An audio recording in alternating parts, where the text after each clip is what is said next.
So you have at the other side this amazing Teno-Rasca that is protected all year. Basically, you can go scuba diving 350 days a year. It's like the perfect spot. The weather is amazing all year. The marine life is outstanding. Like there is just whales, there is sharks, there is a lot of sea turtles, there is seagrass, there is corals. All of the marine life that we have in the Atlantic can be found in this specific area. So basically, when I was there and I was enjoying all, like feeling that area, like understanding more and more about this marine protected area, but at the same time, I was building the road that connects a future port that was going to be built in the center, in the gravital center of a marine protected area. I was thinking like, there is something wrong in this development. There is something wrong in all of this planification that has been established by the government. Welcome to the Mongabay newscast. I'm your co-host, Mike DiGirolamo, bringing you weekly conversations with experts, authors, scientists, and activists working on the front lines of conservation, shining a light on some of the most pressing issues facing our planet and holding people in power to account. This podcast is edited on Gadigal land.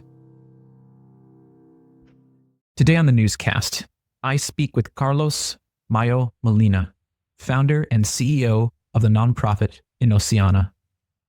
Molina calls the island of Tenerife in the Canary Islands home, which he came to in 2012 to work as a civil engineer. He fell in love with the Teno-Rasca marine protected area and its unique biodiversity. However, he discovered that the highway project he was working on for a proposed port in the middle of this biodiversity would threaten it.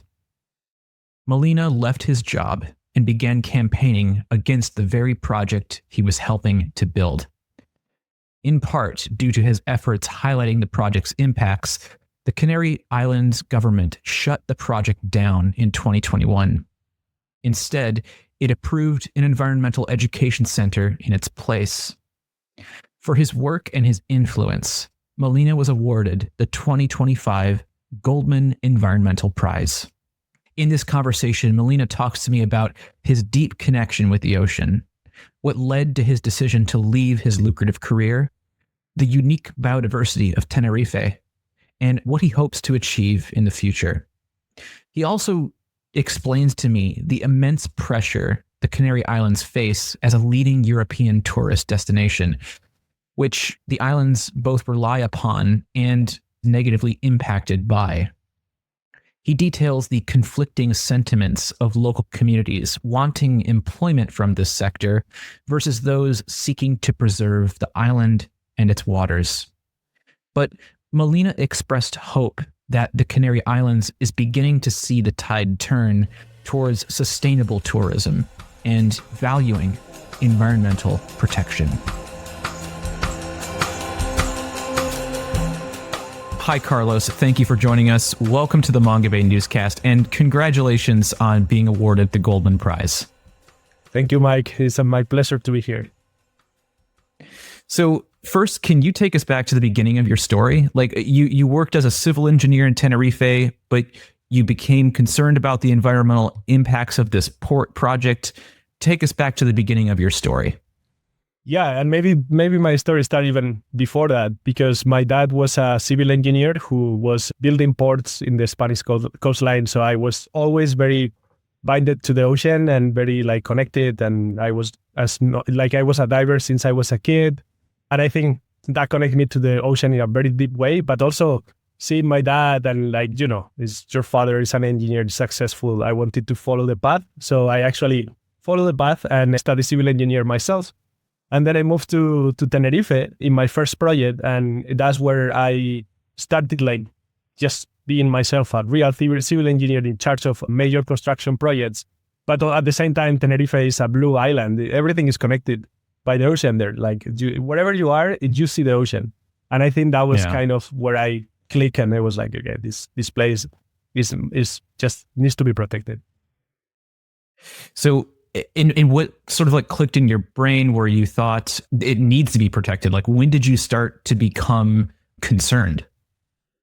One of the interesting things is that the road, I was building the motorway. I was building the highway to the actual coast. So when I discovered that road was going to connect to a future port, and that was the area where I was going diving every weekend and in my free time, and it was full of sea turtles, it was full of whales, it was full of marine life. And so I think understanding how my impact was going to destroy actually a marine protected area, I think that was where I had my biggest click in my brain. I was like, I need to do something to change what I'm doing in the way that I can protect this ocean. And on that note, can you talk a little bit more? This is the Teno-Rasca marine protected area you're talking about. So you've mentioned that it has a lot of marine life. Can you detail more of what it's like? So the Teno-Rasca or MPA marine protected area of Teno-Rasca is the southwest of Tenerife. The southwest of Tenerife is a very calm water because you have the trade winds coming from the northeast, and the island works as a shield.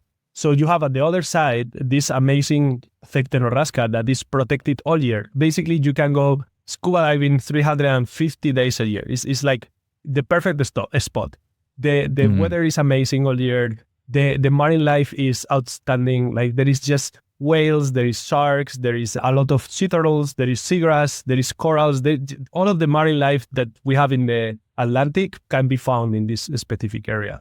So basically, when I was there and I was enjoying feeling that area, like understanding more and more about this marine protected area, but at the same time, I was building the road that connects and future port that was going to be built in the center, in the gravital center of a marine protected area. I was thinking like, there is something wrong in this development. There is something wrong in all of this planification that has been established by the government.